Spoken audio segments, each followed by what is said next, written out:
도서점과 함께하는 단테의 신곡 그 세 번째 여정입니다. 네, 안녕하세요. 지난 시간에는 비교적 죄의 무게가 가벼웠다고 해야 할까요? 탐욕과 애욕에 빠진 영혼들이 벌받던 지옥 상층부를 둘러봤었죠. 네, 그랬죠. 하지만 스승 베르길리우스가 경고했습니다. 이제부터가 진짜 악의 시면이라고. 상상 이상의 고통이 기다리고 있다고요. 맞습니다. 그 경고처럼 이제 단테와 베르길리우스는 지옥을 상층부와 하층부로 나누는 거대한 경계선 앞에 서게 됩니다. 그게 바로 디스라는 도시죠? 네, 거대한 성벽 도시 디스입니다. 지금까지 본 죄들이 주로 절제하지 못함에서 비롯됐다면 이제부터는 달라요. 훨씬 의도적이고 계획적인 그야말로 악의를 품고 저지른 죄들이 등장합니다. 죄의 성격 자체가 확 바뀌는 거군요. 그렇죠. 훨씬 심각해지는 거죠. 그래서 그 디스시 앞에 딱 섰는데 와, 눈앞에 펼쳐진 광경이 온통 붉게 달아오른 성벽에 탑들이 막 솟아있고요. 안에서는 끊임없이 막 비명소리가 들려와요. 네, 절망적인 분위기가 느껴지죠. 그런데 문제는 성문이 굳게 닫혀있고 수천 명의 타락한 천사들이 길을 딱 막고 서 있는 거예요. 산자는 꺼져라 막 이러면서요. 심지어 베르길리우스조차 통하지 않죠. 맞아요. 그게 정말 충격이었어요. 지혜의 상징인 베르길리우스의 권위가 전혀 안 먹히는 거예요. 바로 그 지점이 중요합니다. 인간의 이성이나 지혜, 그러니까 베르길리우스로 상징되는 그것만으로는 순수한 악의, 즉 타락한 천사들의 저항을 넘을 수 없다는 걸 보여주는 거죠. 아, 인간 능력의 한계군요. 네, 지옥 하층부의 악이 그만큼 다루기 힘들다는 상징적인 장면입니다. 신성에 대한 정면 도전이니까요. 단테는 이때 정말 처음으로 엄청난 공포를 느꼈다고 하죠. 스승한테 버려질지도 모른다는 그런 두려움이요. 그렇죠. 정말 절망적인 순간인데 바로 그때 정말 극적으로 흙탕물이 막 튀는 소리와 함께 천상의 사자가 나타납니다. 네, 등장이 아주 강렬하죠. 주변 악귀들이 혼비백산하고요.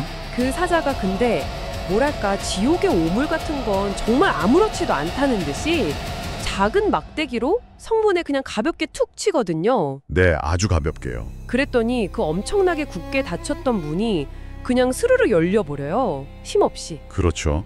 이게 뭘 보여주냐면 신적인 권능, 그러니까 신의 은총 앞에서는 지옥의 어떤 저항도 무력하다는 걸 극명하게 보여주는 겁니다. 아, 신의 개입 앞에서는 악도 아무것도 아니군요. 네, 인간의 노력이나 이성만으로는 넘을 수 없는 벽도 신의 은총이 있다면 가능하다. 이런 신학적인 메시지가 담겨 있는 거죠. 와, 정말 인상적인 장면이네요. 네, 인간의 한계를 인정하고 신의 도움을 구제해야 한다는 의미로도 볼 수 있습니다. 자, 그래서 이제 그 천상의 도움으로 성 안으로 들어섰습니다. 그랬더니 와, 또 다른 차원의 끔찍한 광경이 펼쳐져요. 네, 제6지옥이죠. 넓은 평원인데 거기에 뚜껑이 열린 석관들이 끝없이 놓여 있어요. 근데 그 석관들이 전부 활활 불타고 있는 거예요. 맞습니다. 그리고 그 안에서 영혼들의 신음소리가 계속 들려오죠. 여기가 바로 이단의 죄를 지은 자들이 벌받는 곳이라고요? 네, 살아생전에 영혼의 존재나 불멸을 믿지 않았던 자들입니다. 육체가 전부고 죽으면 끝이라고 생각했거나 뭐 잘못된 교리를 퍼뜨린 자들이죠. 아, 영혼을 부정했던 사람들. 네, 예를 들면 현세의 쾌락만을 중시했던 에피쿠로스 학파 같은 이들이 언급됩니다. 그래서 이 벌이 진짜 기가 막힌 게 평생 영혼은 없다고 육체가 전부라고 했는데 죽어서는 그 육체랑 영혼이 분리되지 못한 채로 같이 뜨거운 무덤 속에서 영혼이 불타는 벌을 받는 거잖아요. 바로 그겁니다. 이게 단테 지옥의 핵심 원리, 콘트라파소죠. 죄와 벌의 상응. 콘트라파소. 네, 영혼을 부정했으니까 역설적으로 영혼이 육체에 갇혀서 육체적 고통을 받는 거예요. 아이러니하죠. 정말 단테의 상상력이 대단한데요. 죄와 벌을 이렇게 연결시키다니. 여기서 단테가 또 유명한 사람을 만나죠. 피렌체의 정적이었다는 파리나타. 네, 맞습니다. 파리나타 델리 우베르티를 만나서 피렌체의 암울한 미래에 대한 예언을 듣기도 합니다.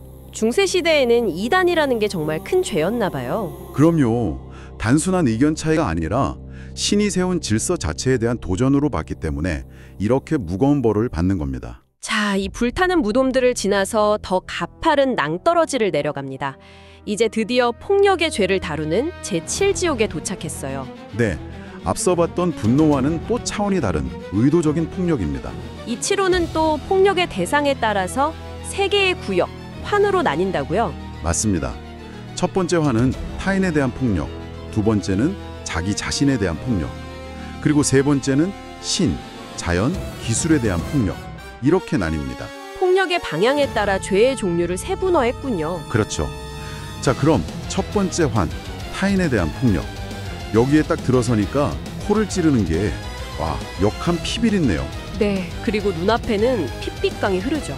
그 끓는 피 강물 속에는 살아생전 다른 사람에게 폭력을 휘두르고 피를 흘리게 한 폭군, 살인자, 약탈자들이 잠겨서 고통받고 있습니다. 알렉산더 대왕이나 아틸라 같은 이름도 나온다고요? 네, 역사 속 유명한 폭군들이죠. 여기서도 콘트라파소가 아주 명확하게 적용됩니다. 아, 어떻게 적용되죠? 살아생전 다른 사람의 피를 흘리게 한 만큼, 딱 그만큼 이 끓는 피강에 잠기게 되는 거예요. 와, 흘리게 한 피의 양에 따라 깊이가 다르다고요? 네, 더 많은 피를 흘리게 했을수록 더 깊이 잠겨서 고통받는 거죠. 만약에 좀 얕은 곳으로 올라오려고 하면 켄타우로스들이 활을 쏘나요? 그렇죠. 켄타우로스들이 가차없이 불화살을 쏘아서 다시 깊은 곳으로 쳐넣습니다. 정말 끔찍하고 즉각적인 벌이네요.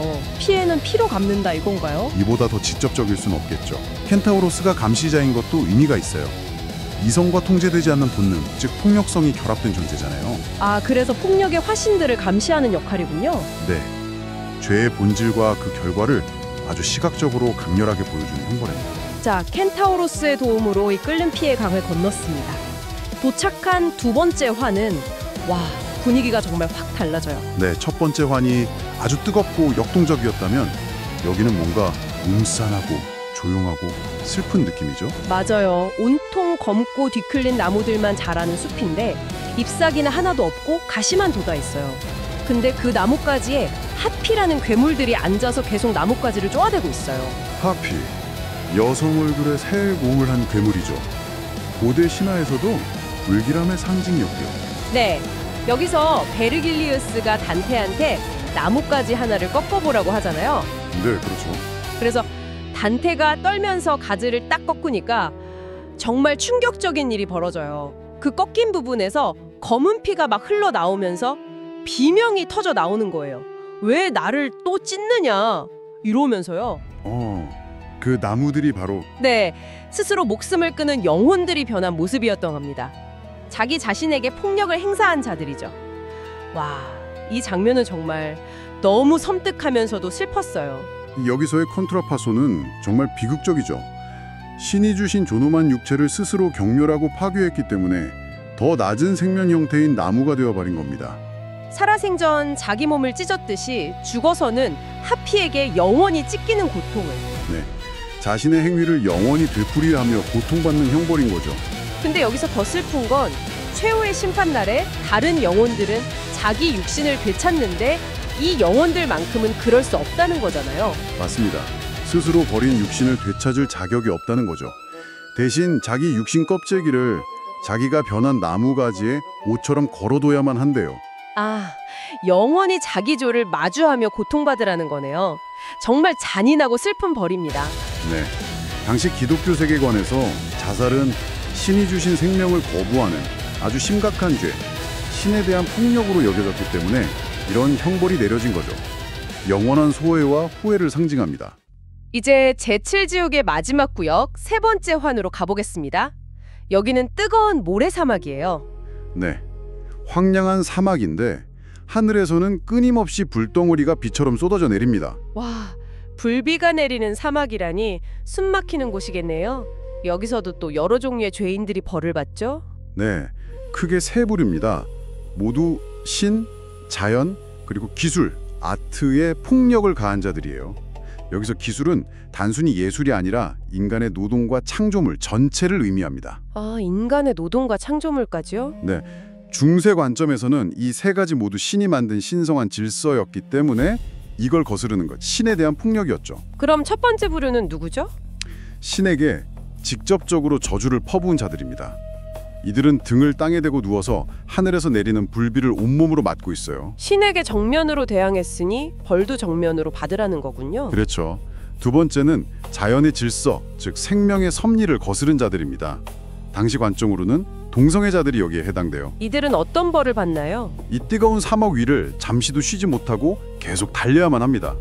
멈추면 불비 때문에 더 고통스러우니까요. 아, 당시에는 동성애를 자연의 순리에 어긋나는 행위로 봤군요. 그래서 안식 없이 계속 움직여야 하는 벌을. 네, 그렇게 해석될 수 있습니다.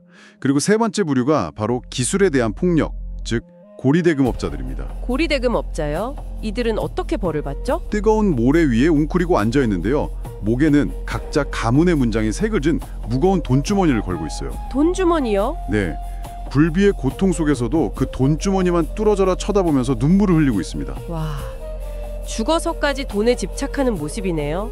왜 고리대금업이 기술에 대한 폭력이죠? 중세에는 정당한 노동 없이, 즉 기술을 통하지 않고 돈으로 돈을 버는 행위를 신이 부여한 노동의 신성함을 왜곡하는 죄악으로 봤습니다. 아하, 노동의 가치를 훼손했다는 거군요. 그렇죠. 노동에 대한 폭력으로 간주한 겁니다. 그런데 바로 여기서 단테가 정말 뜻밖의 인물을 만나죠. 가슴 아픈 재회라고 해야 하나요? 네, 젊은 시절 스승이었던 브루네토 라티니를 만납니다. 동성애의 죄로 벌을 받고 있지만 단테는 그에 대한 존경심을 표하잖아요. 네. 눈물까지 흘리면서 스승 덕분에 영원히 사는 법을 배웠다고 고백하고요. 맞습니다. 죄는 미워하지만 인간적인 연민과 존경은 남아있는 단테의 복잡한 심경이 잘 드러나는 부분이죠. 죄인에 대한 단죄와 스승에 대한 존경 사이에서의 고뇌가 느껴집니다. 정말 인간적인 면모가 돋보이는 장면이에요. 지옥에서도 스승의 가르침을 되새긴다는 게. 역설적으로 지성의 중요성을 강조하는 것 같기도 하고요. 자, 이렇게 이단, 살인, 자살, 신성모독, 지옥 하층부로 내려갈수록 죄의 무게는 점점 무거워지고 그 형벌은 정말 상상을 초월합니다. 네, 디스시를 통과하고 제7원의 새 구역을 거치면서 다양한 폭력의 형태와 그에 상응하는 벌들을 목격했네요. 이 모든 여정이 우리에게 말하는 건 뭘까요? 단테의 지옥은 그냥 무서운 이야기가 아니라 죄의 본질과 결과에 대한 기쁜 성찰이 담긴 아주 정교하게 설계된 세계라는 점입니다. 특히 콘트라파소, 죄와 벌이 거울처럼 서로를 비추는 이 원리를 기억하시면 좋을 것 같아요. 네, 콘트라파소, 핵심 원리였죠. 이제 단테와 베르길리우스는 거대한 폭포를 지나 지옥의 가장 깊은 곳, 사기의 죄인들이 있는 제8지옥으로 향하게 됩니다. 사기의 지옥이라 더 복잡한 죄의 세계가 기다리고 있겠군요. 그 여정은 다음 시간에 계속되겠죠? 네, 그렇습니다. 다음 시간에 그 이야기를 풀어가도록 하죠. 오늘 이야기를 들으시면서 한번 이런 생각을 해보시면 어떨까요? 특히 스스로에게 가하는 폭력, 즉 자살이나 기술 노동에 대한 폭력으로 여겨졌던 고리대금업에 대한 단테 시대의 시각은 당시 사회가 생명과 경제 활동을 얼마나 신성하게 여겼는지를 보여주는 것 같아요. 그렇죠. 700년 전의 가치관이니까요. 700년이 지난 지금 우리 현대사회는 이런 행위들을 어떻게 보고 있을까요? 여전히 같은 죄로 여기고 있을지, 아니면 시대가 변하면서 다른 관점으로 이해하고 있는지, 여러분의 생각은 어떠신가요? 네, 한 번쯤 고민해 볼 만한 지점인 것 같습니다. 다음 시간에 더 깊은 지옥 이야기로 돌아오겠습니다. 지금까지 밤의 고서점이었습니다. 감사합니다.